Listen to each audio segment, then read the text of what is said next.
Linda Harris is typical of thousands of Londoners who've gone without hospital treatment since the ambulance dispute began. She needs physiotherapy twice a week after having an ulcerated leg amputated and replaced with an artificial one.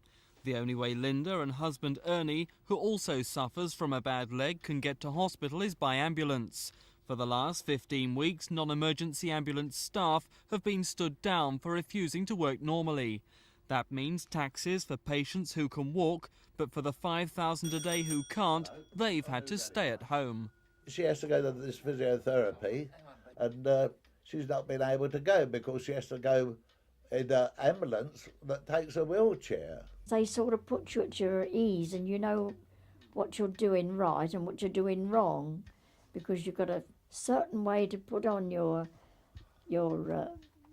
stump thing underneath besides your leg, you see. And if it's not just right, it's very painful. Today we invited the ambulance men who often take the Harrises to hospital to explain why they're having to stay at home. We'd love to be back, we really would. We'd go back tomorrow. All we want is arbitration, that's all we want. But meanwhile, isn't it unfair on people like Mrs Harris? Well, that's why we've popped round to see her. Twice we've been round now to see her.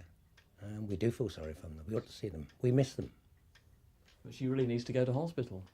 Well, I'm going to Croydon General this afternoon to see Angela, her physiotherapist, and see what can be done. Otherwise, I'll take her in myself. Do you think they should get more money? We get more money, they're both my weight in gold, they are. They really are, they're good men. Meanwhile, the dispute looks set to escalate. Some controllers who organise the non-emergency service are expected to refuse an instruction to help run the makeshift army and police ambulances. They've now been threatened with suspension. Meanwhile, the arguments in this dispute go on. But all thousands like Linda and Ernie Harris want and expect is an ambulance to take them to and from hospital. This is Mike Pearce for Thames News. Well, they said